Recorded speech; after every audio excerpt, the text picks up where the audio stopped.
Well, it's similar to my thoughts on voting, actually, which is, people say, "Who'd you vote for?" And I say, "I don't vote." They're like, "Well, you're just gonna not do your constitutional right obligation as a citizen to vote?" And again, it's like once you know where freedom comes from, then there's just a natural response in like, I'm not gonna vote for who gets to rule over me. Like, I don't participate in that system. Nobody is my ruler. The president, the Congress, senator, all these people are supposed to be our public servants, right? And so we've had it completely twisted upside down, where now these are like seen as our rulers. It's like you have to vote on who's going to rule over you. No, I don't actually. You do because you don't know who you are.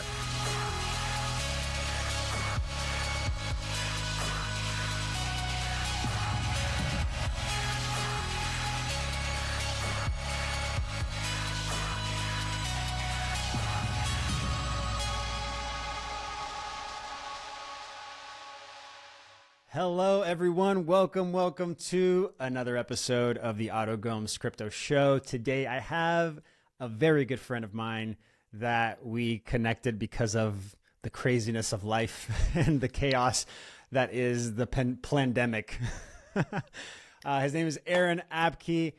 This guy is so cool. Like, really, as soon as I met him, it was like a brother from another mother.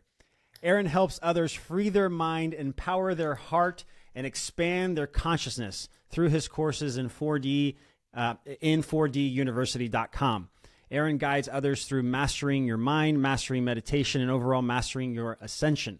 With a hit show on Unified.tv, sharing his journey through social media and educating the masses through his university, Aaron is making a much-needed impact on physical and mental health. Ladies and gentlemen, Aaron Abke. Love the applause. Love it. I do a lot of podcasts, man, and so I love podcasting. It's become one of my favorite things, actually. But this is the podcast I've been the most excited for in a very long time. Thinking about the Really? opportunity to really jam with you on some stuff has gotten me really excited. So I'm looking forward to it, man. Thanks for having me. Dude, that's the first time I've ever heard that. That somebody's like, I was looking forward to this podcast. Like, oh, okay, wow. Dude, thank you. Yeah, I'm excited to talk to you. You've been talking about some stuff recently that is super exciting that we're going to get into. But first, I want to get to know you better. I know a little bit about you, and I don't think we actually did a drop in together when we were together, like in real life. Yeah, So not maybe, really. yeah. So let's use this opportunity to really go deep and share your journey. So, first question: what has been your, I like to call it the hero's journey. What has been your hero's journey until this point, and what was specifically your red pill moment that kind of shook you out of the matrix? Ooh, man. Yeah, a lot of red pill moments to think about for that one.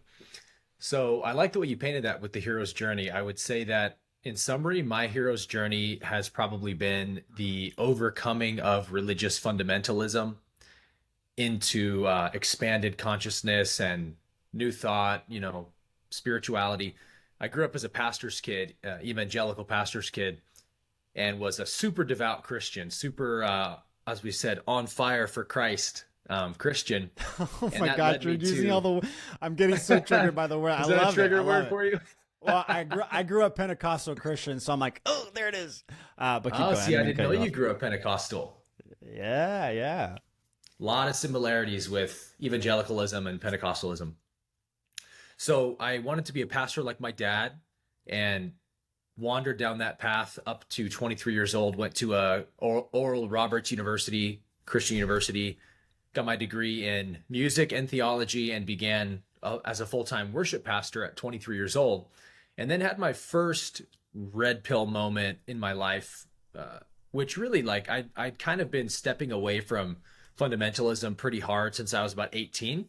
But at that point in my life, every single friend I have, all of my family without a single exception are hardcore Christian. And so the idea of like stepping away from my religion was not an option for me until many years later, maybe 23 years old, when the internal conflict of like, hey, I just don't believe this stuff anymore. And I can't lie to myself anymore. And I can't lie to you guys anymore. Like, I'm out. That didn't come for about 5 years of really wrestling through that. But the red pill moment for me coming out of religion was working at a church that was very fundamentalist. My dad's church, our church growing up, was not very fundamentalist. We never really talked about things like hell and the rapture and biblical inerrancy and all of that. So I didn't have to really wrestle too hard with those dogmatic beliefs. But the church that I got a job at after college was very legalistic. And I always wanted to talk about how everyone's going to hell except for us and our denomination, and the rapture is coming soon and all this stuff. And I remember one memory that sticks out particularly strong was I was sitting in the front row with my then new wife. I got married at 23 and she was 20. So we were super young. And this woman goes on stage to give an offering testimony, as you're familiar with. Mm-hmm. And a man walked behind her up on the stage and stood behind her kind of like this with his arms behind his back, just like looking all stoic. And I was on the front row watching this like, what in the hell is going on? Like, what is this guy doing standing behind her like that? And then she finishes her testimony and I started to wonder like, wait a minute, is this like them using the man as, spiritual protection for the woman who, like, Paul, there's a few writings from Paul in the New Testament where he's like, women are inferior to men. They shouldn't ever speak in church. Only a man should speak, all this women inferiority stuff. And if a woman does speak, Paul says, the man should stand behind her as her covering because Eve sinned first and then Adam. So really women are the evil gender of the two, right? Mm-hmm. This kind of belief system. And I was like, there's no way I'm literally working at a church that believes and practices this stuff. But sure enough, they walk down the stage together and they sit next to each other and hold hands. And I was like, yep, that's definitely her husband. And so that was like my first week at the church. And I was kind of like, all right, this is going to be a tough one for me. And I didn't even last like 3 months before I just had to tell my pastor, like, look, I don't believe any of this stuff. I can't keep doing this. I quit. And then I kind of blew up my life, definitely lost every friend. Most of my family didn't want to talk to me anymore because I'm now a heretic, right? Then I moved across the country back to Oklahoma where I went to college and just kind of tried to re-envision who I thought I was and what I believed about the divine. And that's when I really plunged into the Eastern traditions of like Buddhism and Hinduism, Taoism, and really discovered a new organic spirituality for me that felt true in my heart. Wow. Dude, you said so many things and I'm like, and that's me. Oh my gosh, I can relate to that. Oh goodness gracious. So you said Oral Roberts University. You ever heard of Lee University? Uh-huh. That's where I went. Okay, nice. I was a Church of God school. So I didn't know if you knew we knew about Oral Roberts there. So I didn't know if you guys knew about Lee University, but yeah, man, I can relate to all of this. I was married at 22, 23, same age. And I got divorced after 6 years. I did not know that. Yeah. So we both grew up basically Pentecostal, both got married at the same age, both got divorced. How old were you when you got divorced? So 6 years later, so it was like 29, I think, 29. Okay. I only made it to 26. Only made it. Only 3 years. For me, why did you divorce? What was, you don't have to go in detail, but like, was it a disconnect on awareness or what was it exactly, you think? Yeah. After we kind of left our religion, because she was obviously, fundamentalist Christian growing up too. I went really hard. I was super hungry for truth and I didn't care where I was going to go to find that truth. I didn't believe in the taboos anymore. I was so sick of that stuff. So I was like, let's look into, white magic and like whatever other stuff that I was always off limits for me. And I was really having fun exploring stuff. And I got really heavy into like non-duality and enlightenment. And she kind of went that way and I went this way. She tried to still kind of cling on to a lot of the Christian stuff and wasn't really ready to make that transition. And that was just one of a few issues at that point in my life. I didn't know who I was. And so I was discovering myself and what I wanted out of life and stuff. But that was the main reason why I just was clear we were just on two different paths. So it was kind of a mutual thing. Same. Dude, it's so weird. We really got to like get on just a call and just go deep. Because I relate to that. exactly same thing happened. For me, it was like 2000, yeah, 2015. I didn't want to work in my accounting office anymore, and I wanted to pursue acting and pursue my passion. And then that was Uh-huh. the beginning of the end, because like she felt safe. It was the same thing. I met her in college. I met her at Lee, and Yeah. we got married because it was the next thing to do, and we were just doing the cookie cutter, Christian thing to do. Yeah. And then that was the lie for me, at least, for at least for my truth. But Yeah. yeah, man, that's a very similar journey there. Wild, Um, man. Wild. So tell me, okay, now let's kind of fast forward here, past that. Uh, living your life, doing your thing, and then 2020 comes and slaps you in the face. So, when did 2020 become personal for you? Like, when did it become like, because there's mainstream media and all the stuff that they talk about and discuss, but and then there's like, boom, it slaps you in the face. That's a good question, man. It all happened so fast, and it's hard to look back now and say like what about it really woke me up, but I didn't. So back in 2020, before the pandemic happened, I wasn't aware of terrain theory or like the fallacy of germ theory yet. So like I totally believed like, oh no, a virus broke out, bummer. Now we have to deal with this. I fully bought the narrative. It was not until I started running into people like Alex Zeck, um, and then Dr. Kaufman and Cowan and some of their work and listening to their thoughts about it that I started to realize, oh, wow. So if this is all true, then weaponizing a pandemic or a virus would be like the most powerful weapon that the elites could ever wield against humanity. So how do I know that they're not doing that with COVID? Oh, I don't know that. And then, more stuff comes out about Wuhan, and very quickly the way I saw the pandemic did a full 180. Um, and probably right up until the vax rollout, I remember as soon as I heard them starting to talk about this on the news, I think it was Trump actually talking about it. My initial thought was, I am definitely not taking any products from these people, because by then I had done enough research just to see like who the big players are in these kind of events and stuff. And like, oh, of course, big pharma is going to try to make hundreds of billions of dollars off of a mandatory product. I'm definitely not participating in that. But never could I have foreseen the even more malevolent intent behind the vax mandates and stuff. Following year 2021, that's when they started mandating things and you couldn't travel without it and all this stuff. And so by that point, I'm fully red pilled into, oh, okay, so I, like most people, had been, you know, um, what's the word? Not conveniently, but in a more gullible way, just overlooking the nature of our world, Mm, uh, who's really in power and why. Like, I remember when Occupy Wall Street happened, mm, and I wasn't privy to any of this stuff back then. So I was like, oh, the 1%, the 99%. Oh, is that true? Do 1% own that? That's crazy. And that was sort of like my first initiation into the way our world is set up is very corrupt and unhealthy, right? mm, Then as I got older and getting into more of having my own finances and banking and whatnot, started to realize, wow, there is something about this feels just off energetically. Like we're all born into this world, so it's hard for you to question a world you're born into.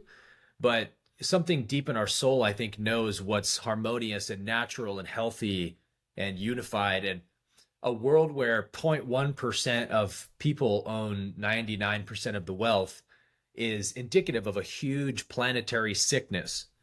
mm. Something has gone very awry on our planet that could happen, because guess what? Every living being on this planet wants that money just as bad as everyone else, right? So, how do we get into a situation where 0.1% owns almost all of it? Well, there has to be some corruption there, right? I can't believe it would almost be a conspiracy theory for me to, if you said, oh no, Aaron, it happened by totally natural means, no corruption, it's just the nature of the game, it just, that's the way it ended up. I don't believe that, right? I know obviously for that much of a imbalance to happen means some fraud, some corruption has played a part in it. And so then I started getting into more common law and understanding what money really is, understanding banking, the Federal Reserve, and the bond market and all this stuff. And then it's slowly the pieces came together over the last few years of This is why our world is the way that it is, because there is a system of deep corruption and fraudulence that's happening right underneath everyone's eyes that 99% of people are still not aware of. We've all been played a fool in a sense. And again, because we're born into the world like this, we just don't really question it. But sometimes I think about what ETs must think, looking at our world from coming from some fourth density harmonious planet and some enlightened civilization, and they're coming here and they're like looking at how our world is set up and all the problems we have, and they're just probably like, "Oh my God, this planet's crazy," you know. So it's like a fun that time to be meme. alive. There's a meme where there's like two little aliens. They come in and then they look down there and like people are like hitting each other and all the craziness. And they're like, Yeah, we'll just come back later. And then they go go back back in and a leave. couple thousand years. Yeah, Yeah.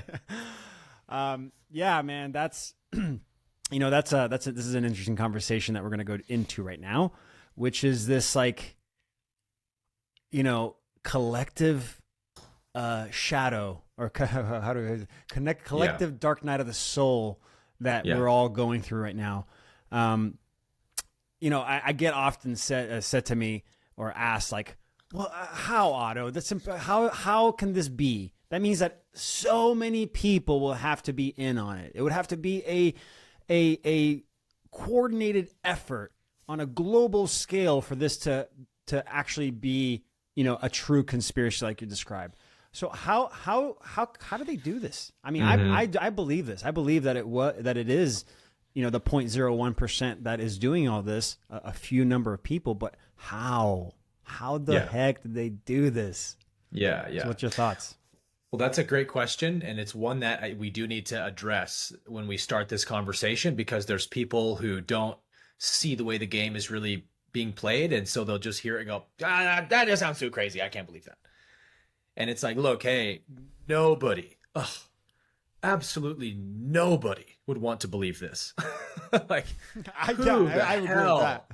would want to make up such a dark, insidious reality to live in their mind? Like, trust me, I do not believe this because I wanted to make up a conspiracy. Ugh, it's such a funny thing when people say that. It's a conspiracy theory. Who the hell would want to make this anyway?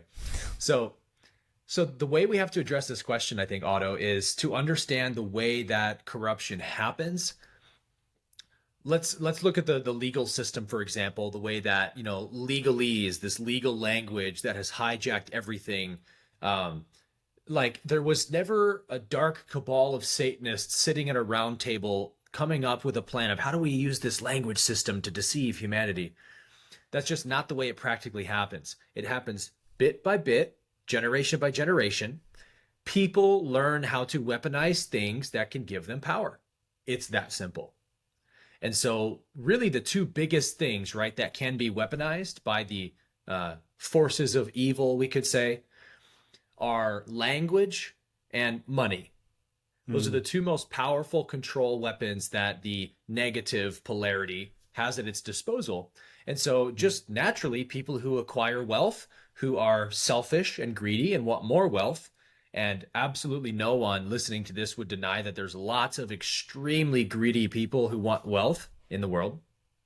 So, this isn't a stretch to say that people who want a lot of wealth have found ways to get that wealth, whether you like it or not, right?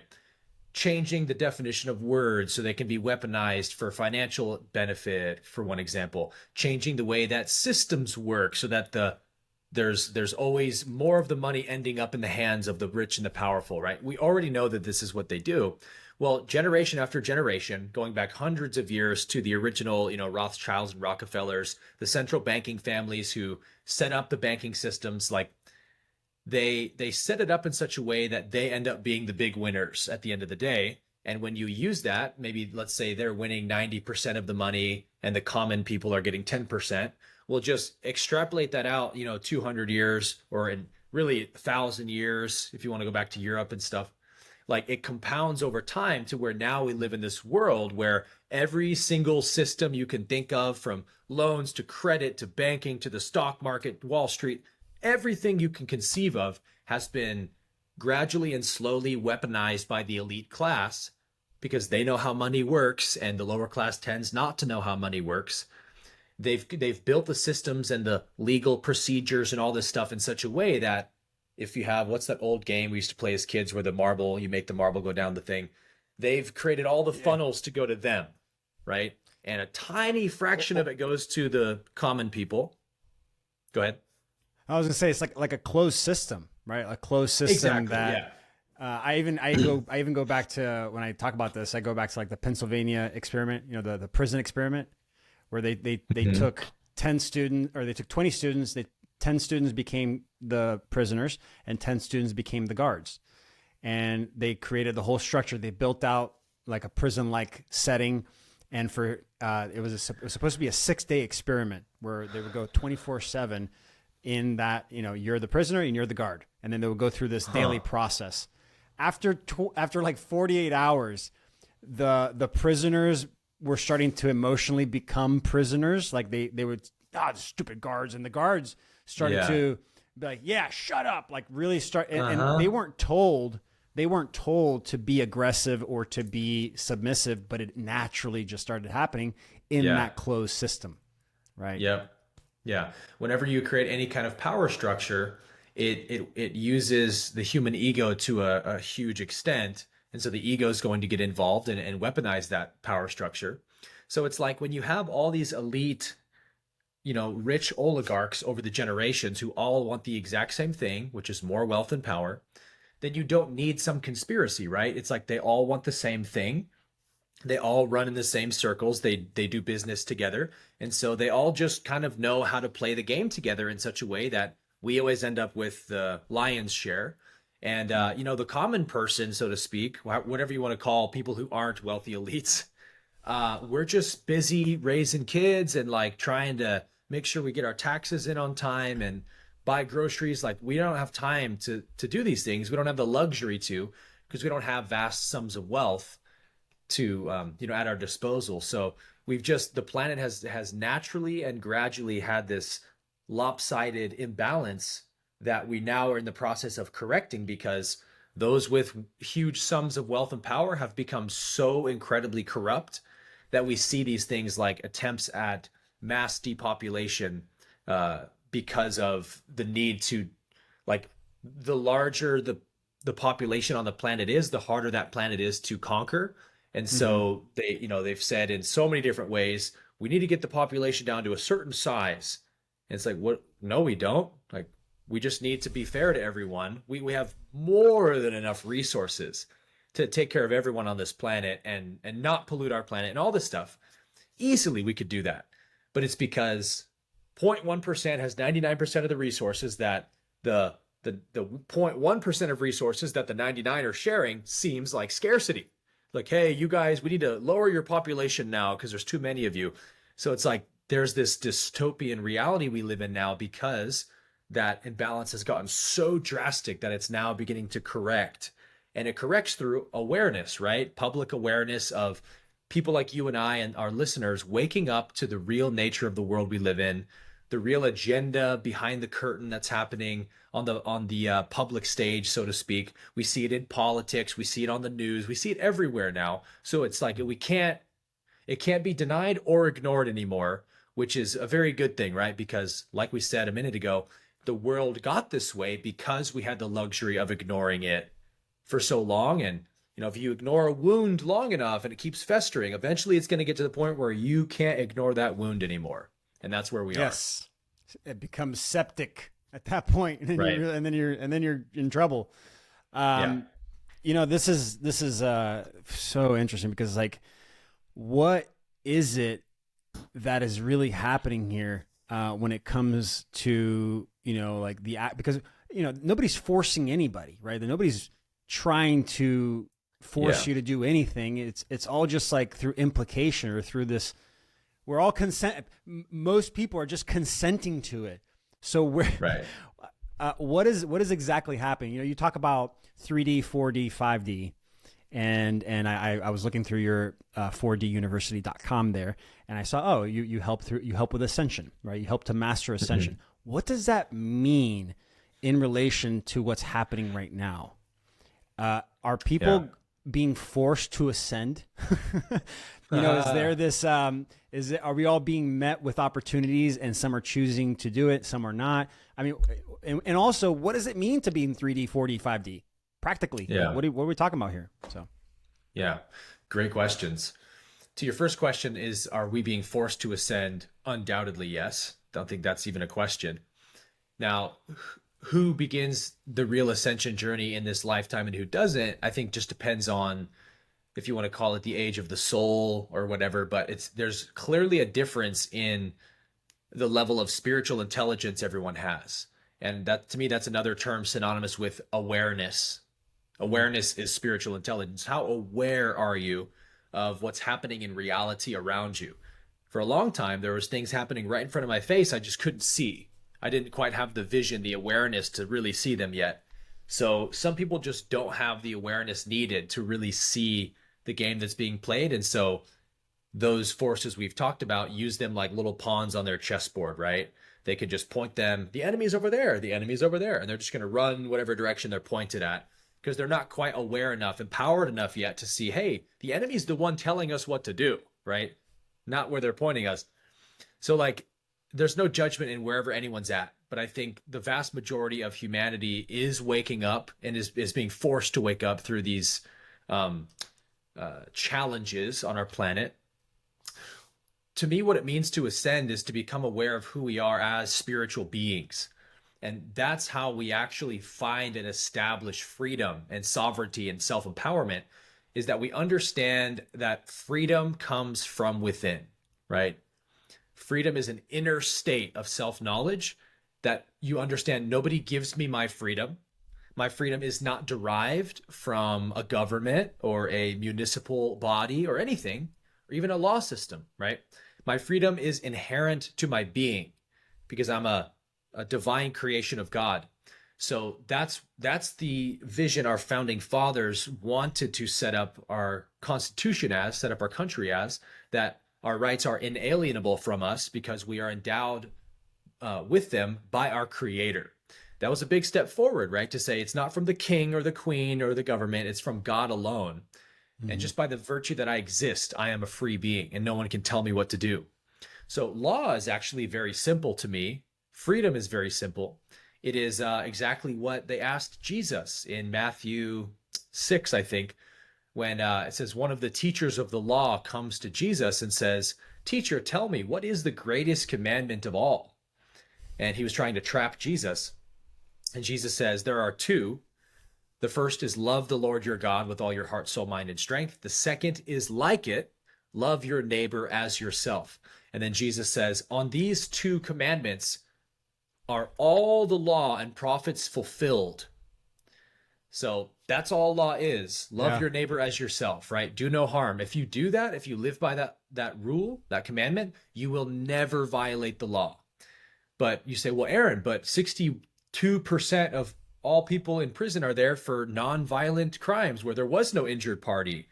How do we get that, right? Again, because these systems have been weaponized by financial elites. We know that the prison system is an incredibly lucrative business model. And so our government, our judicial system is incentivized to imprison people because they can make lots of money off those bonds, right? So until we know where freedom comes from, what it is, how will we have the awareness to see how corrupt our prison system is? How would we have the awareness to see how corrupt our legal system is if we don't understand where freedom really comes from? We live in a world still where a lot of people, especially we saw this during COVID, right? They actually think their rights come to them from a government or from a document like the Constitution. And so it's like when they're asked to stand on their rights, they're like, well, the Constitution says I can, right? I mean, it says I'm allowed to do this.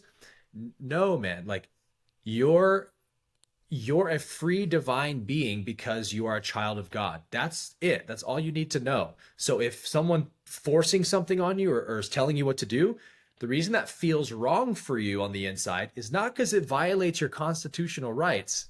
It's because it violates the law of one in your spirit, that you know you're free and that's a violation of your free will. Ooh, the law of one. He summoned the law of one. That's powerful, man. No, that's a thing. You know, it's like bodily autonomy. It's such a simple concept, but if anything, the most important thing in this reality is like, hey, I am my own individual. I am not a person. I am a man. It's like the Right. etymology, the words we use. I have a question. What are your thoughts on protesting?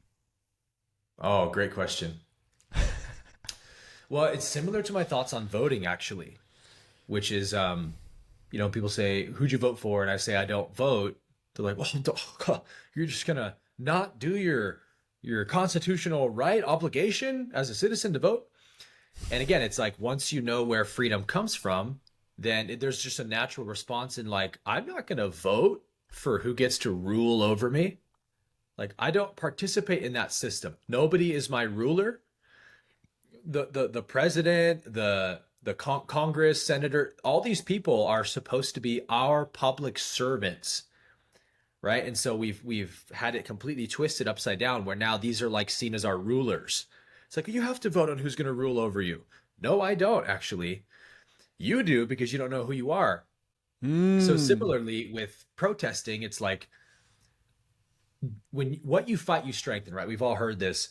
Just by virtue of getting angry at the government and protesting them, we're already implying how much power they have over us. And that's the big problem I have with it. Now, I will say, on a karmic level, I think there is some value to protesting, or raising awareness on the streets, if you want to call that a protest, sure. I've participated in some of those, but only because I understand the energetics of polarity, the light and the dark, the positive and the negative. And I know you know this, Otto, but for those who aren't familiar with the metaphysics of polarity, we spiritually polarize towards the light or towards the darkness. That's it. We have two options: positive or negative. Just like a electron or a proton is charged positively or negatively, every particle has a charge. You are a being of consciousness, which is like a particle that has to choose which polarity you want to be. And that's a big part of what this realm is, by the way, is for the choosing between polarities.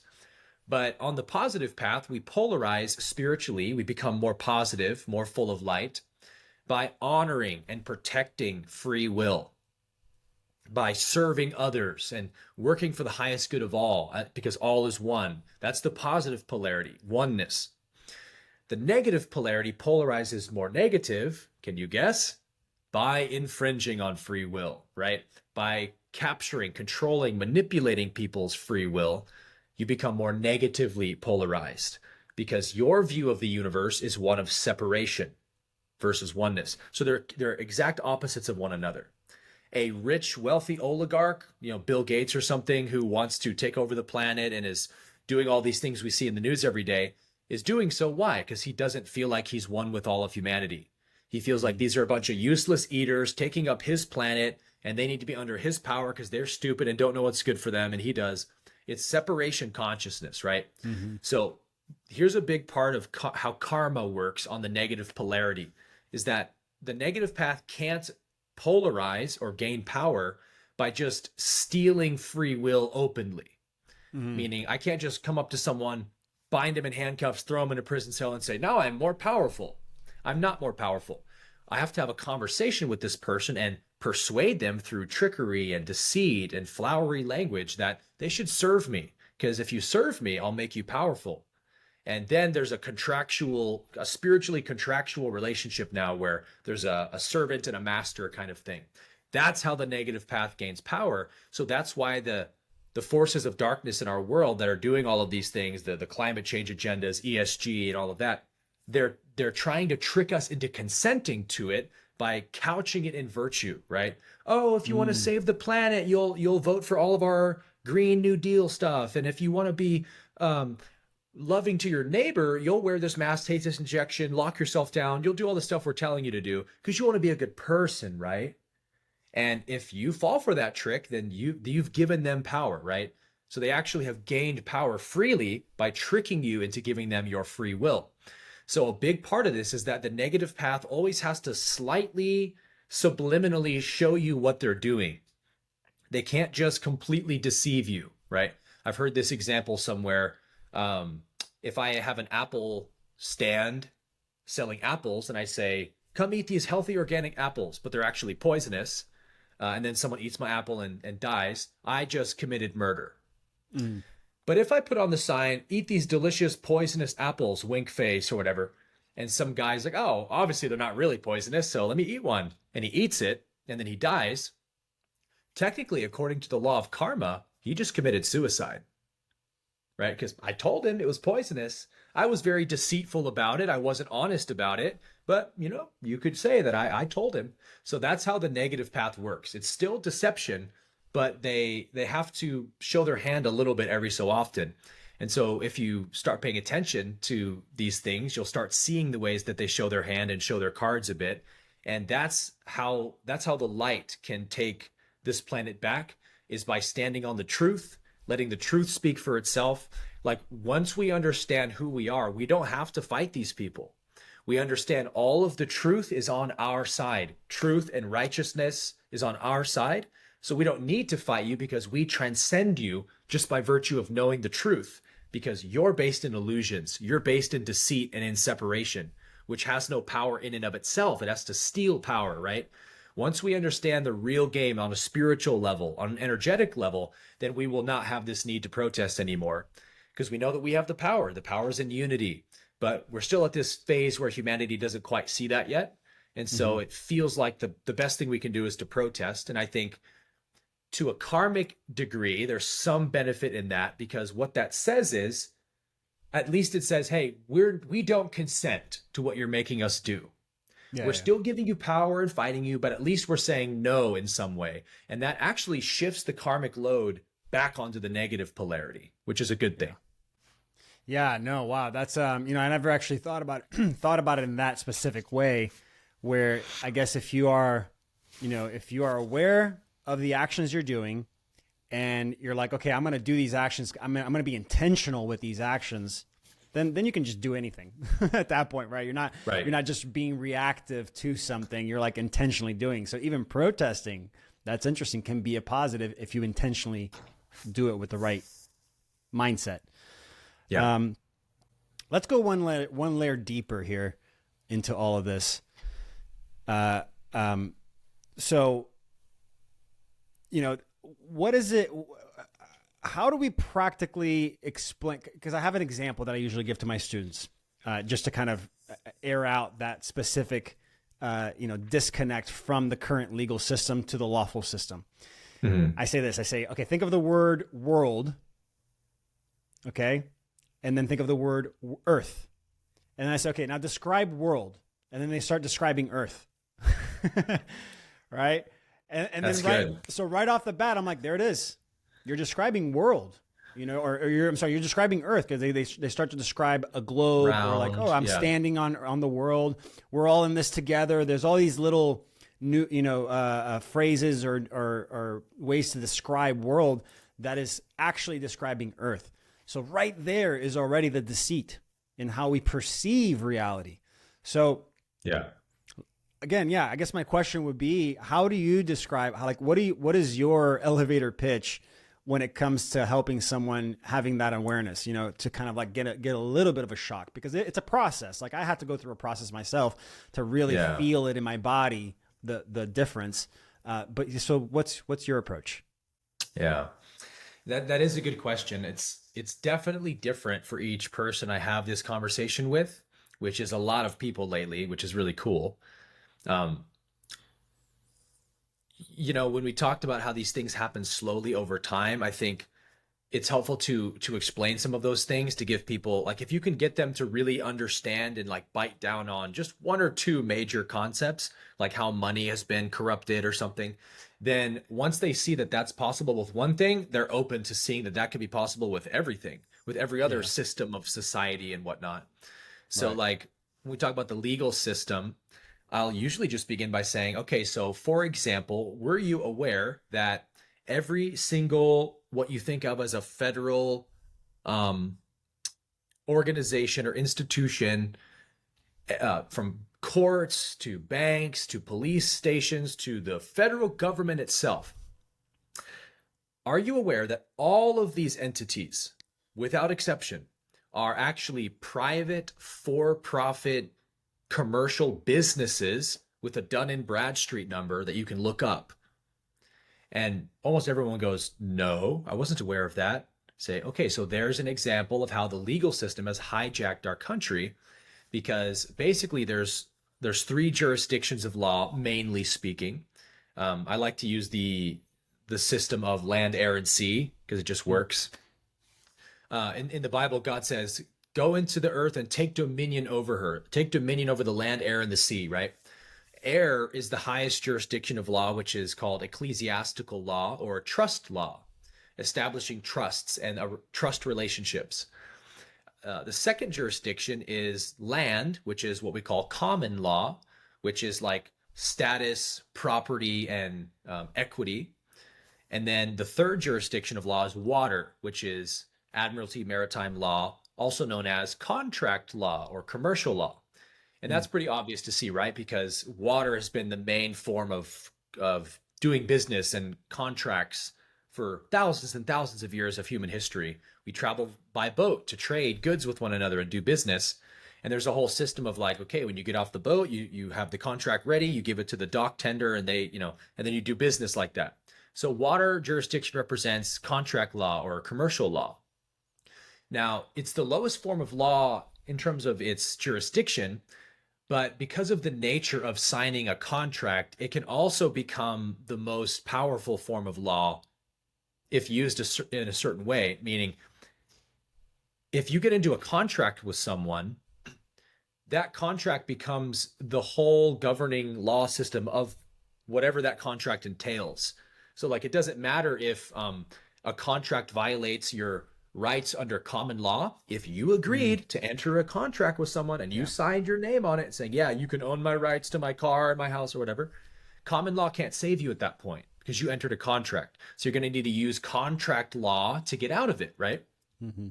So this is what the elites have done over the last 150 some odd years in our country, and in almost every country, is that they have incorporated everything from the government to the courts, the banks, police stations, law enforcement, everything. They've turned it all into a business, essentially, but they name everything something that sounds not like a business, like United States.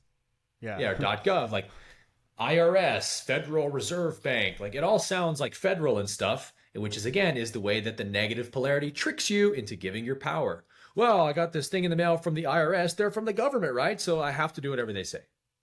It's no different than if Dunkin' Donuts sent you a letter in the mail and said, you owe us $50,000.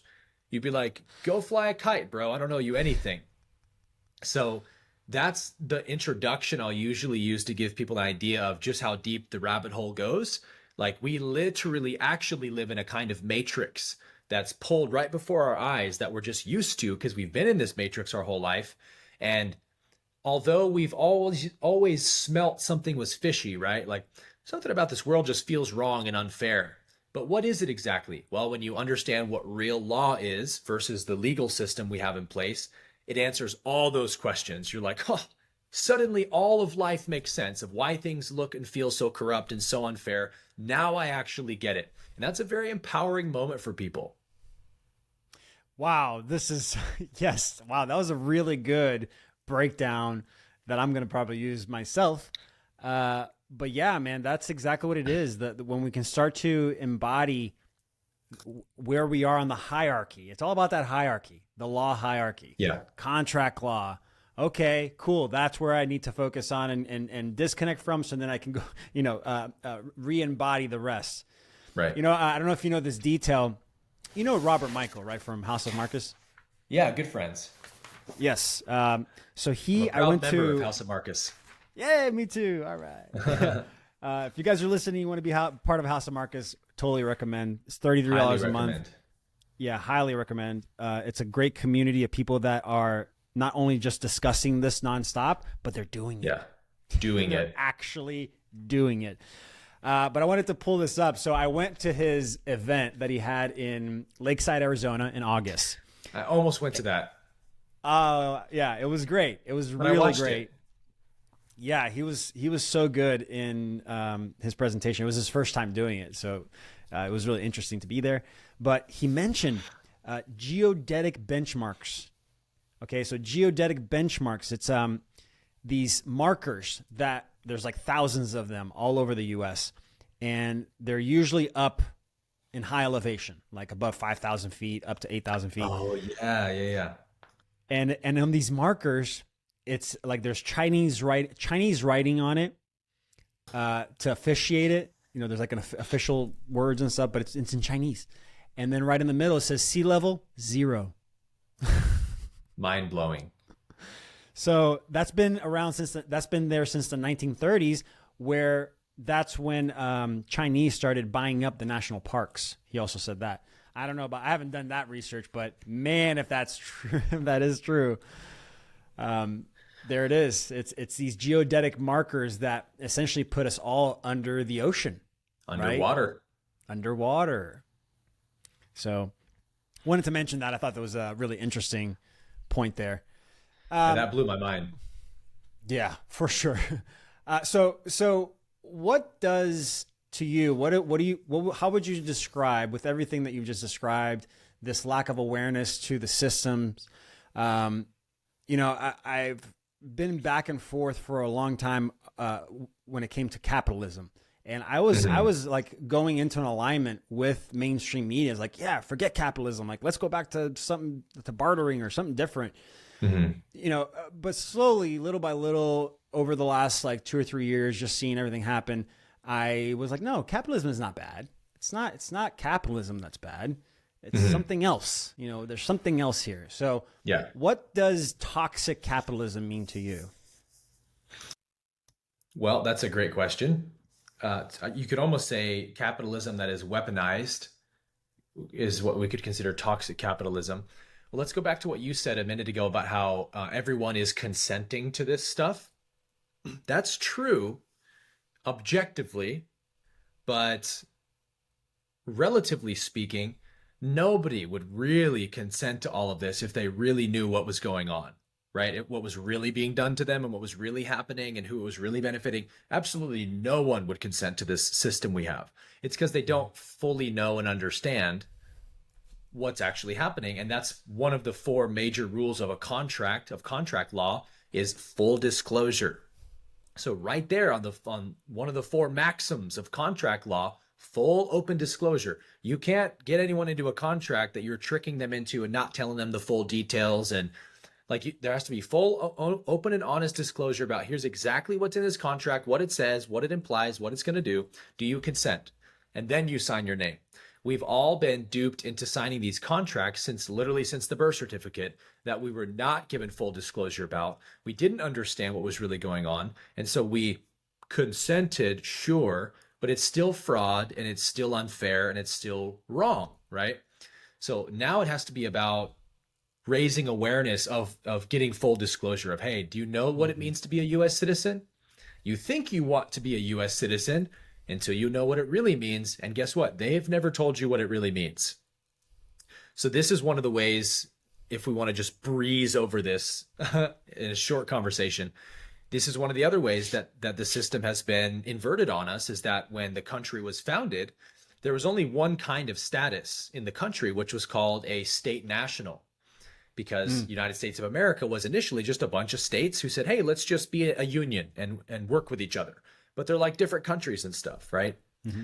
So you were a state national. You were a Californian, a Texan, an Oklahoman, a Iowan, whatever. You were a national of your state, American state national. That was the highest power in the land. Above the president, above anybody, is we the people. Everything else exists only and solely to serve the people. The people is what matters. The people is who the country is founded for. And so one of the maxims of law says that which one creates, one controls. So American state nationals created the federal government, created our judicial system, legislative system, and all of that. So the people technically control those systems. And that's the way our country is supposed to work and operate, is that, right now, for example, we have a Congress full of senators and congressmen who will go into a secret room and come up with a giant bill with 50 new statutes and laws in it we have to follow. And then they run out onto the House floor and they pass it in the middle of the night. And then now we have to abide by all these laws. It's like, if you guys can just go into a room and decide what laws I have to abide by, it's a no for me, bro. Mm-hmm. It's a no for me. That's not freedom. That's not equity. So how do they do that? It's because they've slowly weaponized and corrupted the legislative branch of government because we, the people, aren't holding them accountable. The way it's supposed to work is that we, the people, are supposed to review every law and statute our Congress tries to pass and say yes or no. Say, oh, we don't agree with that. Take that one back to the drawing board, please. Try again. And then they have to go back. Back in the day, everybody was an attorney. Everybody, or not attorney, but a lawyer, right? Everybody knew what they were talking about, so that makes sense. But nowadays, right, right, this stuff has not been taught to us in our education system, right? We've been created to be willfully ignorant of all this stuff, so we just don't know that we're supposed to be holding them accountable. And so, what happens when you don't hold something accountable? It becomes a power system over time. And so, they created this second class of citizenship, a inferior status. After the Civil War, it's called a U.S. citizen. And this is another huge red pill for people when they learn about this with Abraham Lincoln and the Civil War. But freeing the slaves was not actually the real agenda of the Civil War, but creating slaves was the real agenda. Oh, can I say it? Can I say it? Yeah, go ahead. Go ahead. I get so excited. Yes, Abraham Lincoln, he abolished physical slavery. But why? Yeah. To restructure to metaphysical slavery. That's how I like to say it. I like that. That's a good pitch for it. Yeah. What they did was they abolished involuntary servitude. Involuntary, right. That's the 13th Amendment. No slavery allowed. No involuntary slavery. But remember what we said. A contract is different. Otto, you and I could do a contract today where you agree to be my slave. And if you sign it, you're my slave, man. It doesn't matter what the Constitution says. We're in a private contract, right? So that's what the government did to its citizens, essentially, is that the 14th Amendment then all over again made us slaves through voluntary servitude. So what they did was they said, hey, all you slaves we just freed, do you guys want to be U.S. citizens? And they went, yeah, of course, we'll take anything. Anything but slavery sounds great. And so that's when they did the 3/5 compromise and they became U.S. citizens where they can actually vote and all of that.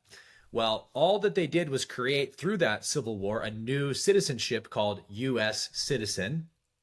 What is the United States? All capital letters. It's the corporation, not the actual country. The United States of America is the real country.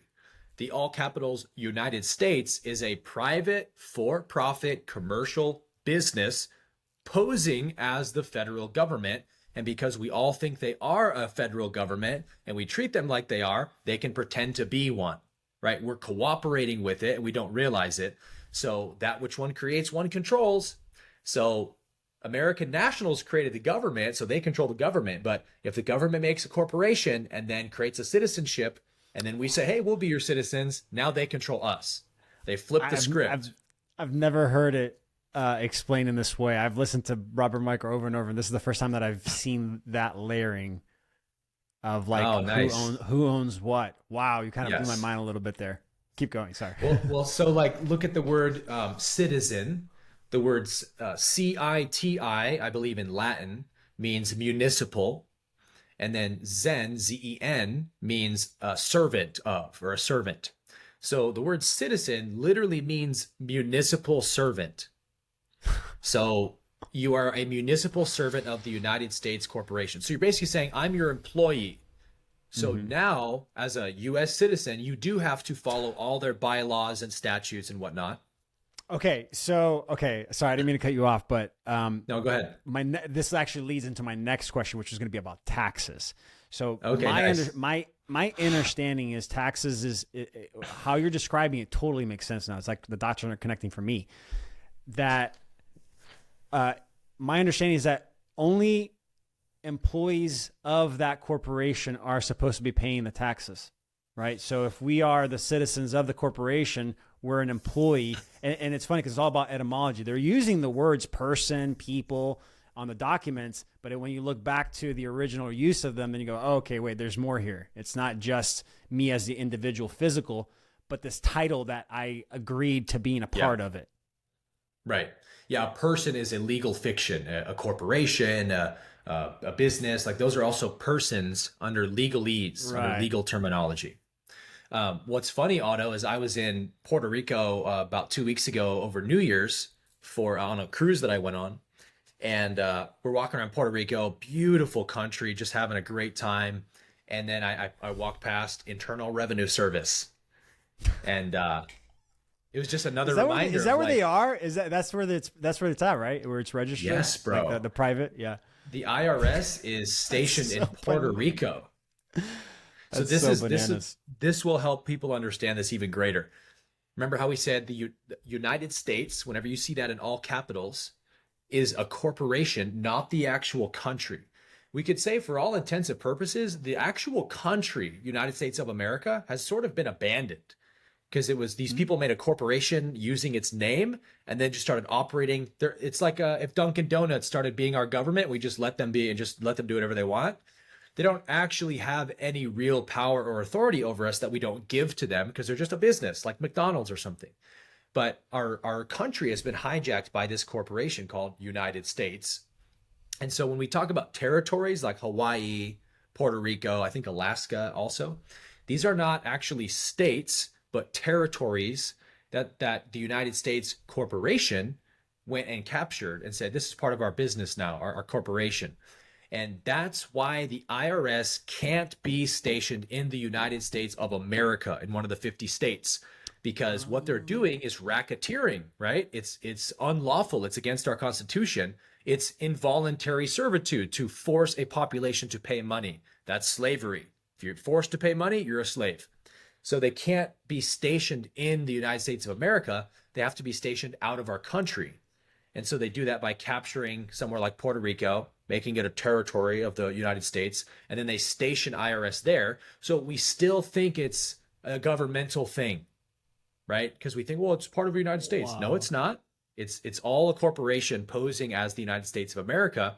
And so if you're claiming to be a US citizen, you're their employee, you got to pay their taxes, right? You're under contract with them. But a big part of status correction, what Robert Michael teaches and many other law teachers teach, is how to put on the record, a public record, some kind of sworn affidavit that's notarized where you say, I am not a US citizen. I am a state national. I reside here. I'm a private man. I'm not under this corporation in any way. You can also send in revocation of election letter to the IRS letting them know, hey, I unvolunteer from your voluntary system because I am not a US citizen. And that's the only people you have jurisdiction over. Here's my proof, right? And you just notify them and you move on with your life.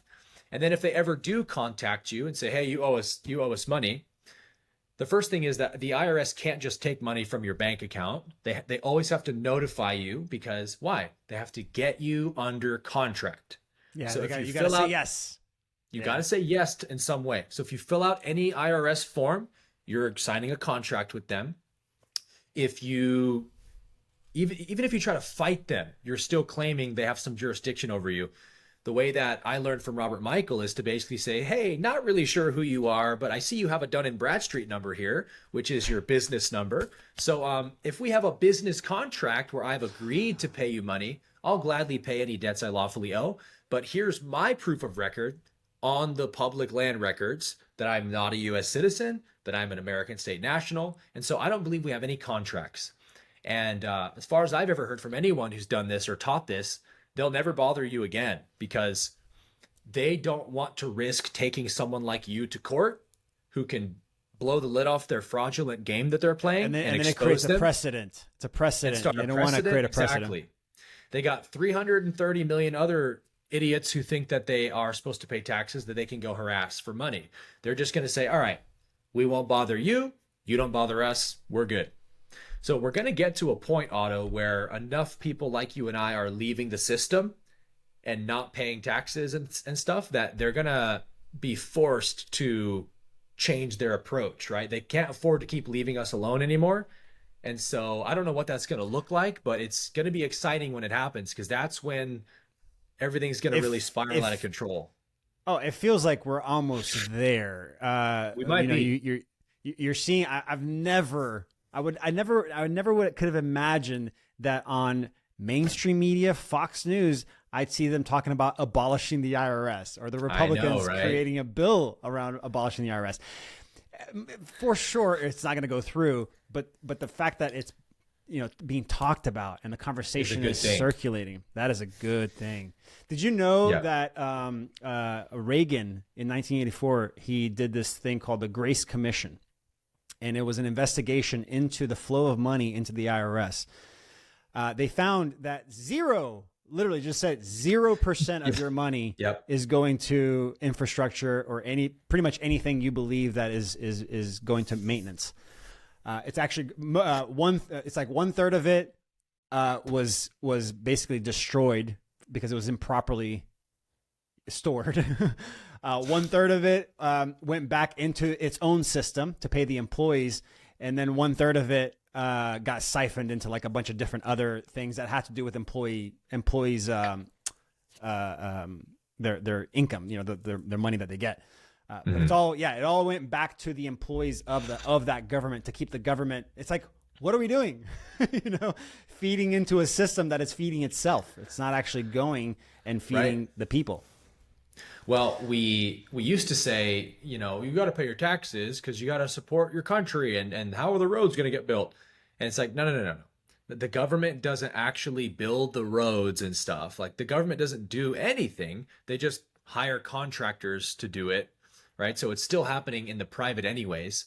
But now people understand, like, it's been public knowledge long enough, I think, that most people understand that our taxes don't actually go to helping the country at all, like we used to think. Now they say, well, it's going to pay off our debt, and we got to get out of debt. And it's like, no, yet again, that's not our debt. We're under no obligation to pay off the United States corporation's debt. Am I under obligation to pay McDonald's debt? Of course I'm not, right? I'm not under no contract with them.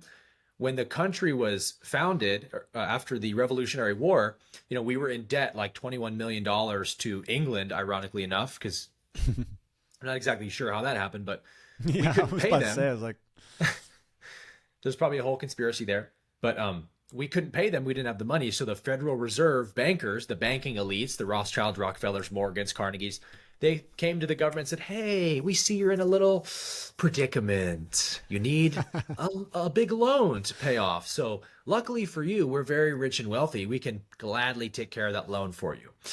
But we're going to need something in exchange. And the government said, well, what's that? They said, we need you to make your people our debt slaves. So here's how we're going to do it. We're going to loan you this money. We're going to charge you a ridiculous interest rate, which you will never be able to pay back in 1 trillion light years. But that's a good thing because you'll be in perpetual debt to us, and then you'll have a perpetual excuse to tax your citizens, right? Because they're going to pay off the debt somehow. It's their country, right? So then we'll have this perfect little backhand deal where we can print you all the money you want to do all the things you want, and you pay us all the taxes every year, and we'll both make out like bandits. So the government and the Federal Reserve did this deal where secretly they want to be in debt because that gives them a right to tax, and then the Federal Reserve is going to print them all the money they want. We saw this happen over the pandemic, right? They printed like $12 trillion out of thin air in a few years. And if you can print something in infinite supply that everyone needs to live, that's called slavery. Right? If one system controls all the resource that everybody else needs, that's slavery. So we're in this fight now to wake up to how they've done this and realize, hey, we didn't get into debt to the Federal Reserve. That was a decision that the United States corporation made 100-something years ago. I'm not involved in that. I'm under no obligation to pay off your debt. Secondly, who are they in debt to, Otto? They're in debt to the Federal Reserve. It's like our debt is basically our debt to ourselves because it's our own money printing company that we're saying we're in debt to. So it doesn't make any sense.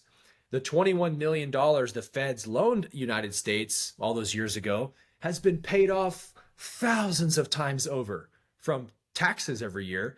But because that interest rate, it just keeps going up. So it's like we have to realize this game and stop playing it. And that's what taxes are, is you're playing the game the elites want you to play. So they're going to use these scare tactics and stuff to keep you thinking you have to pay taxes. But what's funny is there's documentaries on this you can watch where they interview real IRS agents who are like, yeah, someone told me that there's no law that says I have to pay taxes and that it's all voluntary. And I did some research myself, and sure enough, I couldn't find a law that says I have to pay taxes. That's because it's not lawful, right? It's a business model that you've been duped into participating. Yes. Using words and confusing definitions of those words to suck you into the implication, which is why it's so important, etymology, and like really getting or giving yourself the opportunity to understand the true root meanings of the words. And like, words are powerful, Right. not just the words themselves, but like when we speak the words, when they actually come out of Yep. our mouths, very powerful things. Yep. I love this conversation. I love talking about money and all of this BS. Look, if you guys want to know more about that, there is a great book, and I think it might be even a documentary, The Meeting at Jekyll Island. It's all about Yes. the Federal Reserve history and how it was created. Like everything you just described is basically, I mean, that's basically the summary of like how it came to be. There's also a really good YouTube cartoon video on it. I can't remember what it's called. It might be the straw man. Are you talking about the straw man one? No, it's No. it might be called The Secret of the Federal Reserve or something. I have the link. Maybe we could post it in your show notes or something. But it's like a 30-minute cartoon that is an amazing explanation of how this all came to be and who the Fed really is. That highly recommend everybody watch. The one that I watched back in the day, this was like 2008, 2007, Zeitgeist. You ever watched that Oh one? yeah, classic. Yes. Classic. That I think that like red pilled just pretty much everybody around our age. You know, all the for 30, sure. 35-year-olds now are like, yeah, Zeitgeist, that was mine. That was mine. Where it all started. You know, I like to share this analogy that I usually share with my students when it comes to like becoming aware of the system and how you stand in it. So here it goes. Bear with me here for a second. So imagine the Wild West. Okay, Wild West. You look out as far as the eye can see. You don't see anything but tumbleweed, mountains, and you're just walking. And then in the distance, you see a town, and okay, cool, a town. And you start walking towards the town. You get there, and everybody is transacting with bananas. They have fish on their head for whatever reason, and walking around with puppies tied to their ankles. I don't know why. It's a nice puppies. town. Yeah, poor puppies. But I'm like, I'm good. This is weird. I'm gonna keep walking. So you keep walking, and then you see another town, and then you walk up there, and you got people with these square cars, I guess, with wheels, and they put this liquid into the car, and then they go into these buildings that are boxes and from 9 to 5, and they get this paper money thing that they transact with. And so you get there and you're like, oh, this is nice. I think I'll stay here for 30 years. and then we just stay there for 30, 40 years, 50 years. I feel like right now we're waking up. Oh, I'm still in this town. And all the things that I agree to when I arrived here, I'm now normalized as being like the thing that I'm supposed to do. So in the awakening, in the awareness of it, we actually have not only the opportunity to go to another town, but create our own. Yeah. Does that resonate? I mean, that's what I usually say to explain all this. And it usually helps. It usually gives the person a little bit of a shock. Totally. It's like we're not obligated to follow any system in particular just because that's the one we were born into, and everything evolves with time. So we have to assume that at some point humanity is going to invent a better system. And guess what? That's the only way to defeat the system that we live in now anyways. We will never beat it from inside of it. We just won't, right? We have to create a new system or systems that more people resonate with and flock to over time, such that the old corrupt system is just made obsolete and sort of dies a slow, gradual death because no one's participating in it anymore. That's a non-violent solution to changing the world we live in that could start happening immediately, right? If we're willing to really innovate and take those bold steps into saying, okay, we're going to make our own system of money or banking or whatever it is, government, and just start doing it and just invite people to join us. And yeah, when 99.9% of people aren't in that system and they're in the old one, that could be a scary time for a while. But once a little bit of inertia is gained and there's some critical mass, where a lot of people are participating in that system, guess what? Now you have a separate system working alongside the corrupt one that is an alternative. And now that corrupt system can't really do anything about it unless they just want to wage open war against it, which would wake people up even faster. So like that's, I think, what the universe is inviting us to do right now is, look, stop complaining about how corrupt the systems are. That's an obvious, that's a given. Just make a better system that incentivizes unity and service to others and fairness. And I think cryptocurrency is one of those systems, right? Yes, the great segue there. So that's actually going to was my segue to talk about a little bit about crypto and more specifically technology and this duality of technology. Because what I feel is happening right now is you having all these innovations being created, right? You have crypto, you have chat GPT, right? Artificial intelligence. Yeah. And Elon Musk pushing transhumanism. So I see technology having this, two paths you can take. You can go down this road where you start to literally embed it into your body, or you use it as a tool, which in my opinion is the way it's supposed to be, used. So what is your perspective on just transhumanism, technology, and even crypto in the direction we're moving towards? Yeah, interesting conversation. I think always, always, huh? I think humanity has a tendency to try to use technology to bypass a lot of its self-responsibility and, inner growth and whatnot. Like people want technology to do for them what they can't or won't do for themselves a lot of the time. And that's when we choose convenience over responsibility and integrity, So transhumanism represents a large part of that, I think, where rather than understanding and learning what real health is, what the body is really capable of, and living a vibrant, holistic, healthy life naturally, let's just take a bunch of drugs, use a bunch of technology to try and fix the body's problems and just keep barreling through life and hope that technology can just solve all my problems. When really I'm creating all of my problems, right? By being unhealthy, by living an unhealthy lifestyle, physically, mentally, spiritually. So it's like this great excuse to not be self-responsible or empowered. But that doesn't mean that technology can't be used for good. Obviously it can and is being used for good. We just have to be very cognizant of how it can be easily weaponized by the elite ruling class that wants to take over the world and create this kind of like global communist society we all live in. Technology could take us there very quickly if we're not careful. So it's this tightrope walk, I think, between the positive and negative uses of technology. We've already seen crypto, which no one really thought it could be used for evil at the beginning. And now we're seeing ways that they're figuring out how to. But again, that doesn't mean crypto is evil, right? It's also can be a technology that is equally liberating for humanity as it could be enslaving for humanity.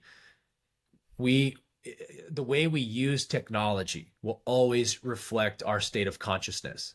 So for me, that's why I'm so invested in helping humanity raise their level of consciousness, ascend spiritually, because then we will use technology for its highest good, not for evil. And guess what? Until we raise our consciousness, it doesn't matter if we overthrow the corrupt system today. Someone's going to build a new corrupt system anyways, because our consciousness is too low still, right? So we have to truly see the value of love and unity and service to others and the kind of world we could build that would be a kind of heaven world for everybody if we could truly join together and be unified on this planet. That has to be more interesting to us than a power system type of planet where we're under now. Yeah, it's like the difference between escapism, using this technology to escape. I've said this recently to someone, because I heard it somewhere, and I was like, and it resonated really, really well. It's almost as if reality, like the real world, has become the fiction, the metaverse, and the metaverse. That reality is becoming the reality, and people are taking more seriously what happens there as opposed to what happens here in this physical form. It's very true. Yeah, man. Technology. I think I believe the true war here. The true war is a war on dependency. It's like, how Yeah. dependent am I on things outside of my body? You Yeah. know, the more dependent you are on systems, any systems or people or anything that's outside of you, then you're giving your power away. You're giving your power to that thing to dictate what you do in that level, whether it be emotional, Right. physical, mental, spiritual, whatever. So technology is interesting. Yeah, you got to really be conscious of how we're using it, how we're working with it. And I feel like I can go down this little rabbit hole with you for a second because of who you are and what you speak about. Have you heard of Tartaria? Ancient civilizations, Uh-huh. old civilization. So I've heard about this old civilization called Tartaria, and there's this guy that I follow that talks about the mud floods, the great mud floods of the past, and how a lot of that civilization is now like basically underground because of these mud floods that happen Wow. like globally, basically. But I don't call it theory or fact or the history of it is that they they got so technologically advanced that they allow the technology to kind of take over their civilization, essentially. Like they became Yeah. fully dependent on it, and then they imploded. Like it was a self-destruction. So with everything that you've been experiencing with Elon Musk talking about what he's talking about and the way that things are moving in this reality, do you see us waking up to how we're using technology collectively, or do you see another Tartaria? Well, being honest, I probably would say I would lean towards another Tartaria or Atlantis. Um, but it's not like I'm sold on that and I believe that strongly. It's just what it seems like we're leaning towards now, but that could change at any moment collectively if certain events happen or critical mass is reached. We could wake up very quickly.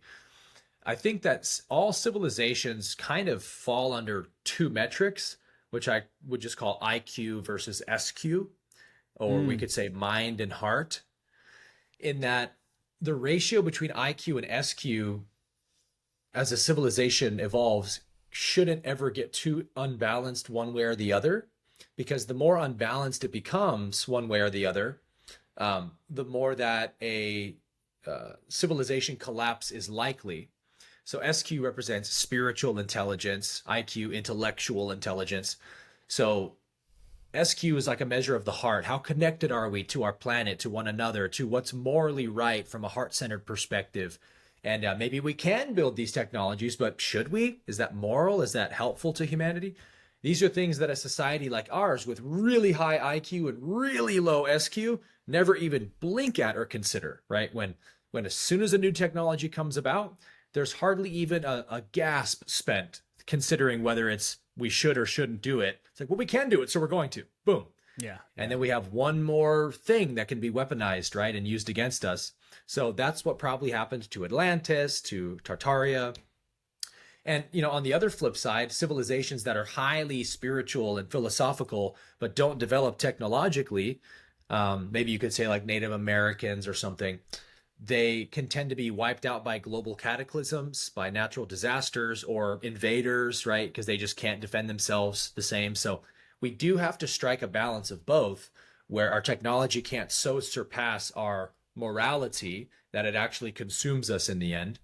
And I am encouraged that through the whole 2020, last few years, people are waking up and are coming together on social media, on the internet, saying like, hey, we want a better planet than this. We don't want this kind of a world for our kids to live in. We got to become more moral, more centered on integrity and truth and love, because the path we're going down is super dark. And that collective agreement we're making right now is really beautiful to witness. And I think is only going to continue to grow as time goes on. Oh, I'm so happy that I asked you this question because your answer was so good. I wasn't even thinking, I knew about the intellectual side and like too much intellect, you're going to become Tartaria or Atlantis. But on the other side, too much heart. Yeah. Wow, you're right. You're so right. And it's funny because like in this journey of healing that I've been on myself in these last 4 or 5 years, I've met a lot of people on that side be like, I want to go into the jungle and just live off the land and holy to God and just Zen all the time. And it's like, awesome. You know, I'm like, yeah, but Love not that for for me. you. Yeah. Yeah. This is not for me, man. I like that. I like some of the conveniences, but using it with intention, right? Which I believe that's really the key there is like, okay, why are we doing this thing? Why are we doing this action? Is there a balance of heart intellect there? You know, not leaning too hard on one side or the other. So, wow, thank you for that answer. That was an amazing, amazing answer. And honestly, you know, I don't even want to go deeper into the crypto stuff because that's the crypto conversation to me right now is shifting a lot because especially because of what's happened in this last year and all these projects that are very centralized. To where I'm really, really looking at it as like, no, we really just have to disconnect from all of that first. Like we really need to embody our who we are in this hierarchy to then become aware of where does worth actually come from? Like what is value? What gives something value? It's like there are some basic questions that we're just not asking. And then, so we're all in this, or most people, at least that I've spoken to, are in this desperate state in pursuit of the answer, but can't push through that initial block of like, do you even know what is value? What is worth? Yeah. Because I always say if the worth is outside of your body, then you're going to be in constant pursuit of that worth. And that's a black hole. Yeah, that's a very important conversation, I think. What is value? Because that's how the legal system's really gotten us, I think, right? We took the dollar off the gold standard, 1933. Was it the Banking Emergency Relief Act or whatever? For March hoarding 9th. gold. Yeah, so they took they all eliminated the hoarding stuff. gold. So and then Nixon officially took us off the gold standard, and people are used to thinking of what's valuable as what is a shiny object I can possess or something, right? And value is much deeper than that. So the way that they did this was because they took the dollar off the gold standard, which we thought was the most valuable thing we could place money off of, right? Base our dollar off of. Well, we were wrong. And at some point, these banking elites figured out, hey, you know what? There's something way more valuable than gold, which we can base our money off of, our currency off of. And can you guess what that thing is, Otto? You. Bingo. People, right? I mean, a bar of gold is beautiful and looks nice, but it can't start a business, make a product, sign a contract, take out a loan, make money, have a job, contribute to society. It can't do anything but sit there and look shiny. So how much more valuable must you be than gold if you can do all those things? So this is what the banking cartels figured out. They said, if we could somehow base our currency off the collateral of humans, human labor, and the value that a human can produce in their lifetime, well, baby, we've got something way more valuable than gold. And that's what they did, right? They took the dollar off the gold standard and secretly, silently started basing it off of human labor.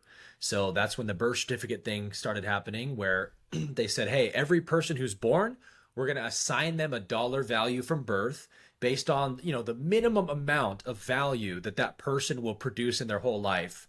Meaning every kind of way that money could possibly flow through you, every cent that could possibly flow through you, every business transaction, every paycheck, every loan you take out, every deal you sign, everything you can think of. How much is that worth? And I think initially it was around $1 million per person. And then in the 70s, they changed it to 5 million. But what do rich, wealthy people do with valuable, large sums of money? They bond it and trade it, right? So then they started bonding and trading your birth certificate value on the bond market and then making hundreds of millions off of it over your lifetime. So secretly all along, because you don't know how valuable you are, and they do, they're basing their currency off of you and you're none the wiser. And so really you're the creditor because your signature is like the most powerful thing in existence. When you sign a check, a contract, a credit card, you name it, you're giving permission for someone to take money out of your trust account that you don't know exists in the Federal Reserve Bank, and then loan you your own money, and then they're going to ask you to pay them back for your money, right? And it's like, this is how far we've gotten from truth because we don't know who we are or how valuable we are. In reality, you are the most valuable thing that exists, and everything's based on you. So you're the creditor, not the debtor. You've actually never, ever been in debt to anyone. You've actually never, ever borrowed money in your life. If you can wrap your mind around that, you have never borrowed money. That's how valuable you are. Everyone else has borrowed your money and then loaned it to you and not told you about it.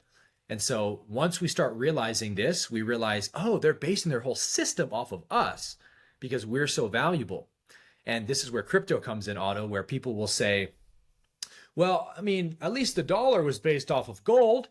How much can a cryptocurrency be worth? It's not even real. It's invisible. It's digital. It doesn't even exist. And that's the same line of thinking that got us into this trap of the currency and the fiat currency, right? Being weaponized. Value is not just something that's shiny and can be sold or whatever. Value is more deep than that. Value is also can be measured in intangibles like functionality, right? Crypto is valuable because it has an enormous amount of functionality that a fiat currency doesn't have, right? If I want to send you a huge amount of money across the world, I got to go through all these banks. It's going to take a week. I got to pay all these fees, right? Because fiat currency is very limited because it's tangible. Crypto, I could just lightning send you money across the world. I could send you $1 million worth of Bitcoin in 10 seconds in your wallet. Boom, done. And that's very valuable, right? Yeah, we can't weigh that on a scale, but does that mean that's not valuable? Of course not, right? Nobody would say that's not a valuable functionality. So now we're basing currency through crypto on things like functionality and capacity and ability and, lightning networks and smart contracts, which are going to be so revolutionary for businesses. So that's, to me, just another example, right, of how value is not what we've been taught in school. This paper dollar is valuable. It's actually not. It's a debt note. It has no value in and of itself. It points to something beyond itself. And that thing is really you, right? Which is the mind-blowing red pill.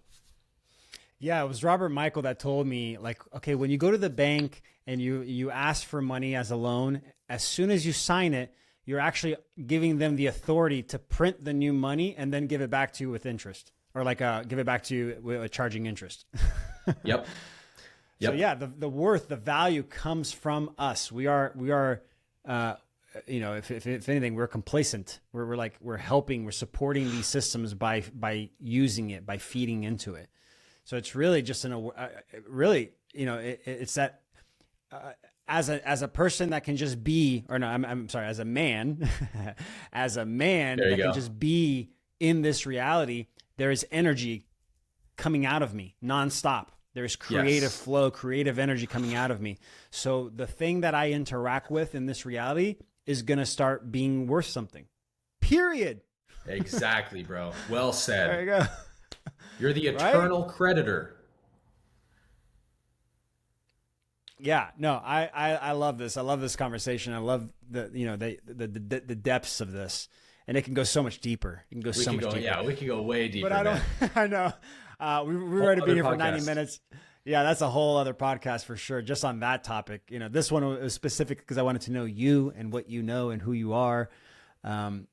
So let me ask these last couple questions here, and then we'll do the videos, reaction videos. Okay, so what are some daily self-care grounding practices that you do to help during triggering moments in this reality?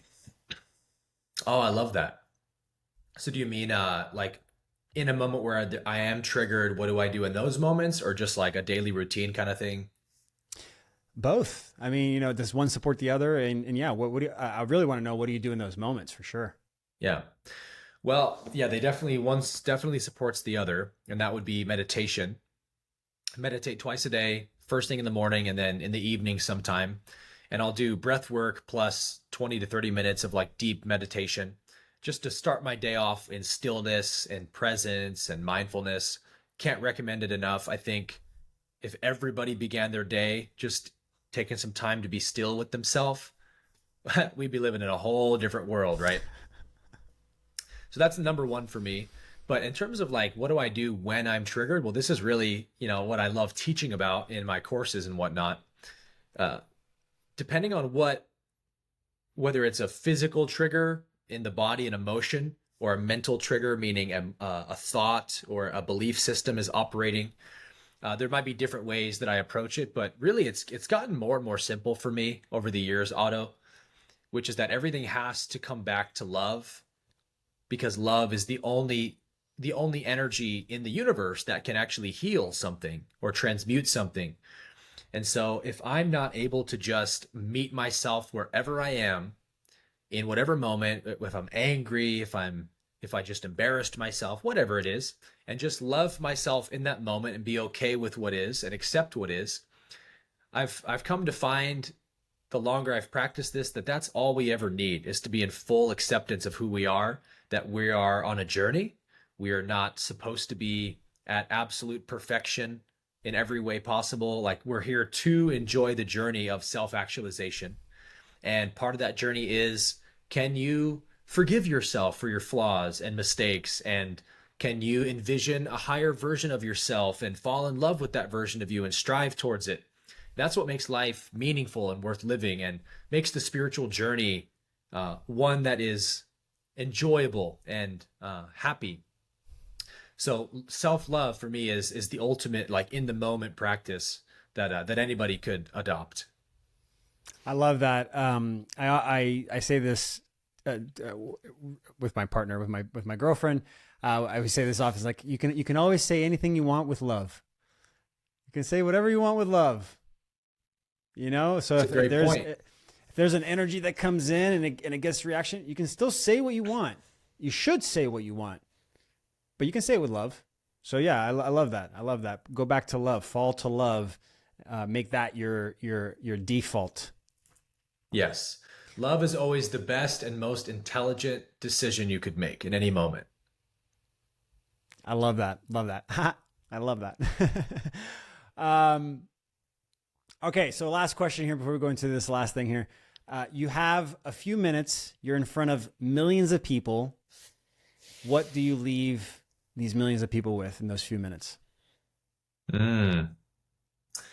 I would probably spend that time, if I ever had it, talking about the importance of forgiveness and loving one another, and just talk about the power of love to change the world, and to try and reshape people's view of love.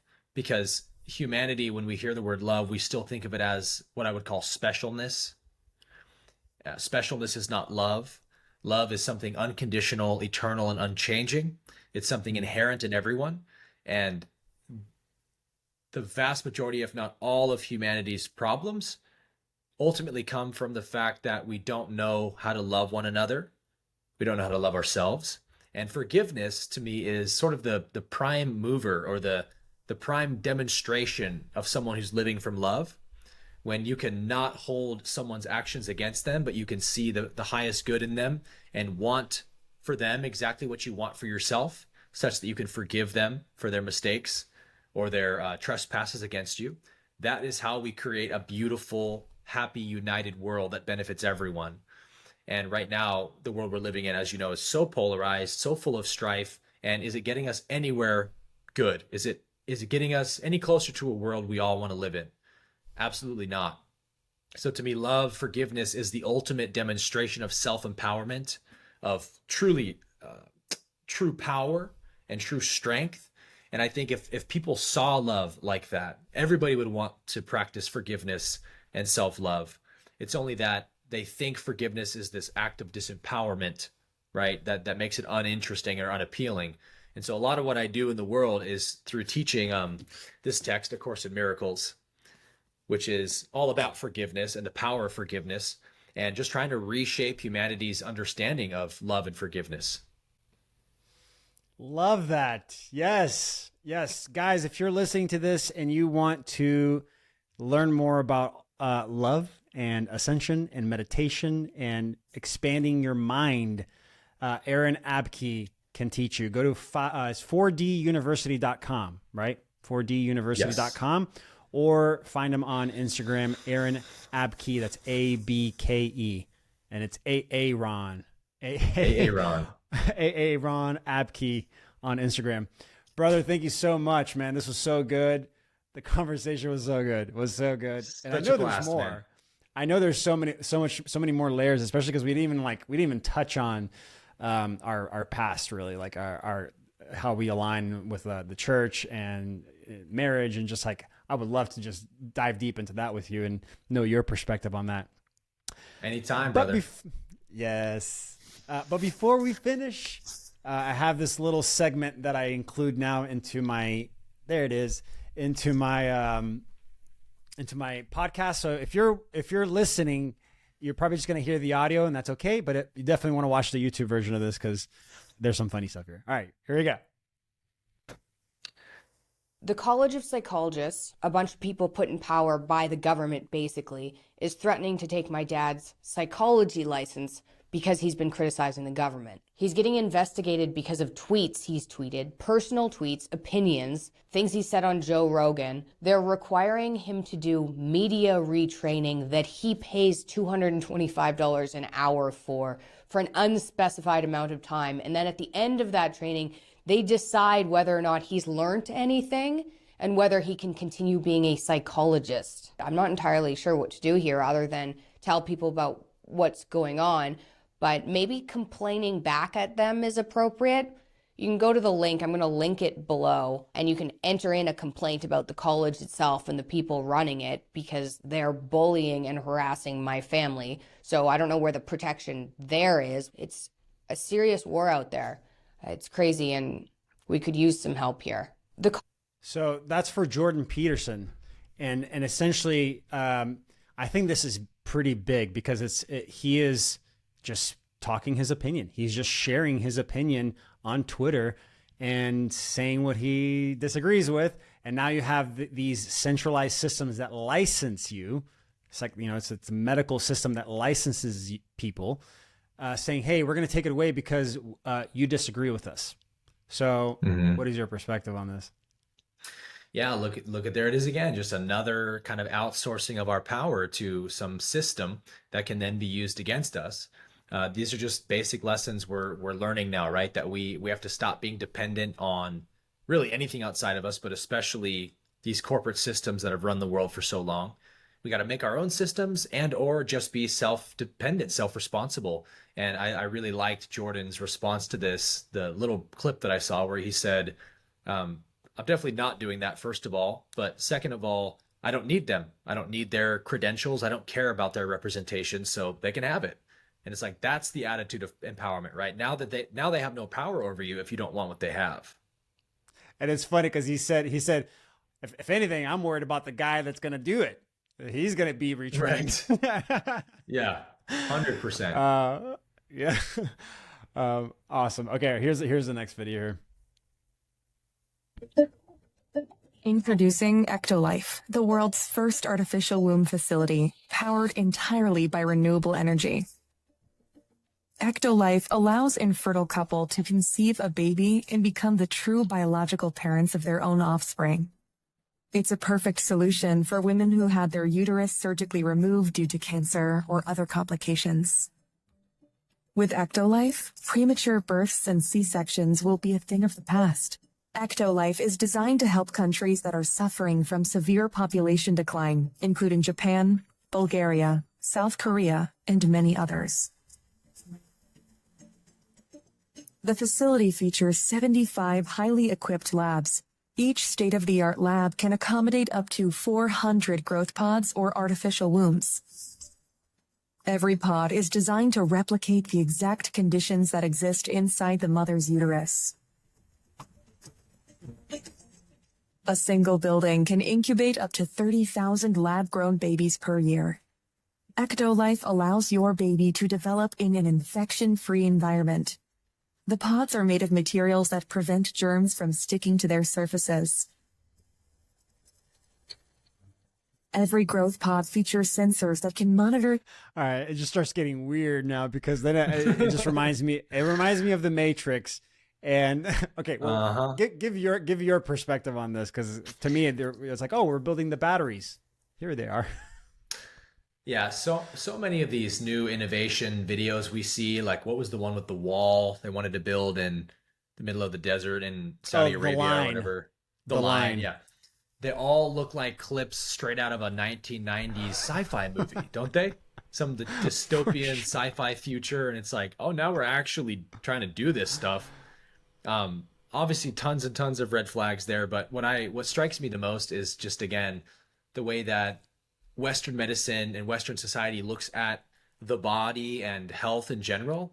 It's like, we've protected the stupid, dumb body from its own germs by creating an even better womb artificially that's way better than the stupid mother's womb that is unhealthy and unsafe. It's like it has that aura to it of human arrogance. Yep. Yep. And it's like, we've protected it from germs, which are, of course, the reason why we get sick. It's not all the toxins and the poison and the horrible shit we put in our body 24/7. It's the evil little micro organisms called germs that are the source of our problems. We protect you from those now. It's like it's so far removed even on from top reality. of that, there's that part where they said, oh, for women that had their uteruses surgically removed because of cancer and all these things and I actually looked this up. The three things that they named, it's like below 1% of women that do that. So I'm like, who are you guys targeting? Oh, who are they targeting? The people that are choosing to have their uteruses removed. I was going to say, I bet the gender transition surgeries that remove uteruses are way higher than, it is statistically than like cancer and stuff. Yeah.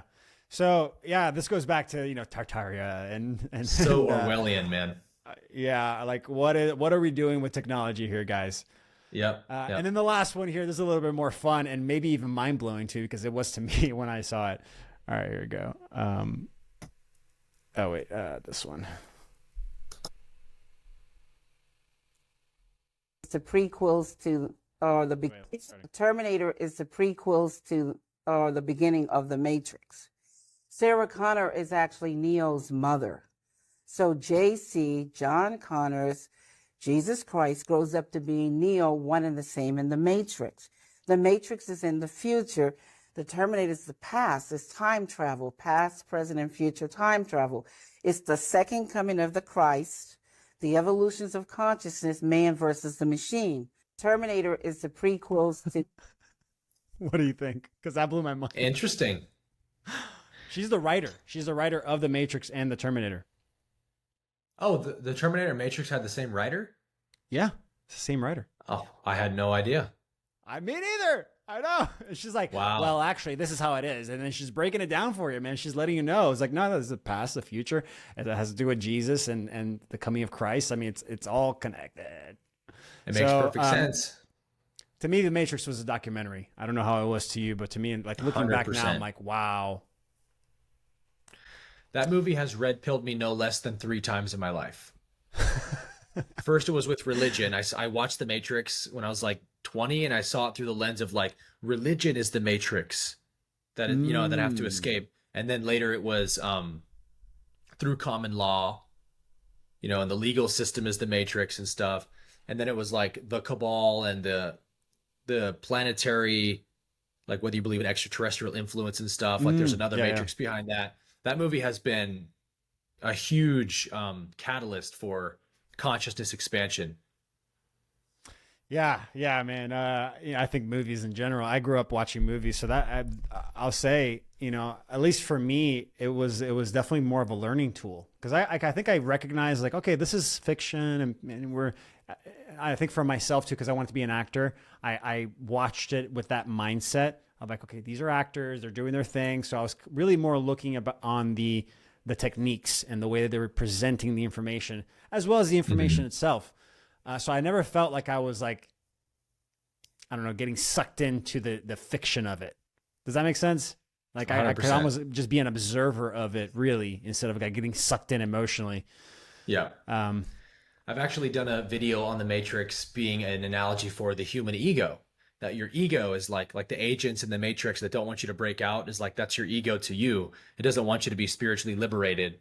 So it keeps coming after you in different ways. So many parallels with that movie. I know there's Well, this was amazing. Thank you, Aaron. This was so good. We'll go ahead and call it here. This was beautiful. Thank you so much. And like I said, if you guys want to connect with him, you can go to his website, 4duniversity.com, or his Instagram is Ron Abke. I love that. Aaron Abke on Instagram. Thank you, brother. Is there anything you want to plug? Last thing you want to say? No, you plugged it all for me, man. Just wanted to say thanks for having me on, and what a blast I had, and can't wait to do it again, brother. All right. Thank you so much. And always remember, gamify your abundance. Love you guys.